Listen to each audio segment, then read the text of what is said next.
I knew it was important to reach out when you were going through your exit, let's call it, and because I knew the pain of it and I knew the challenge of it. But I do believe that one of the lessons I've learned is you have to think about how other people are being affected by situations, especially once you have pain in your own life. It's all gotten so far removed from humanity that the idea that, I don't like that Tucker Carlson takes a bite out of my ass on his show on a regular basis. I think you have a good reason not to like me. I think that would be fair. But that means that this is not somebody who you should care about as a human being.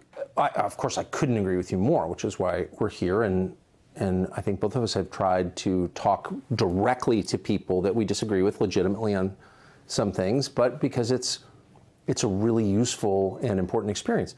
So why doesn't it happen? It does make you kind of wonder, maybe there are forces trying to prevent those conversations, and what's the motive there? We are not supposed to be doing this. I am doing something bad right now, not just wrong. This is bad. Like morally bad. I am giving a platform. That's the new word for censoring, right?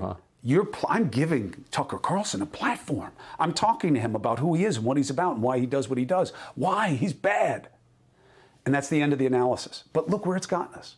Nobody talks to each other anymore. Everything is about silos and sides. And people will say, no. There's a line. And Tucker is and Tucker has crossed that line.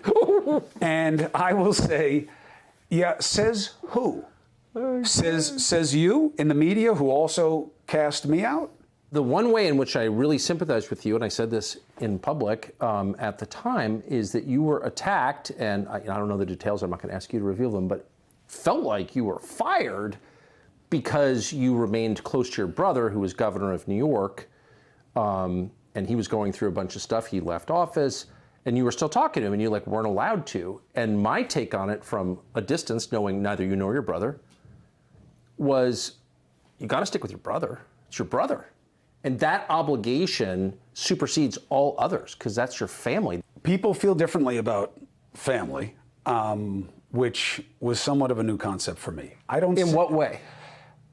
I had a big shot media person say to me in an interview on their platform, I would not have helped my brother. Not if it would have conflicted with my ethical obligations as a journalist. Or your career ambitions is what they're really saying. Well, it's disgusting. Either way.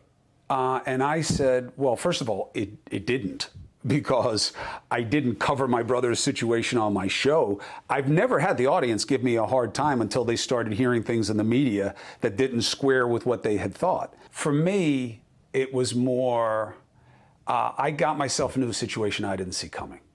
I didn't have any control over how getting fired happened. All I control is what I do next.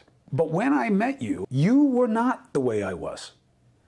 You were ebullient. You were laughing, and you were, yeah, well, let me tell you, it was a favor to me. And this is going to be okay. I'm going to be fine. This is a weird world, and now I know things I didn't know before. Yeah.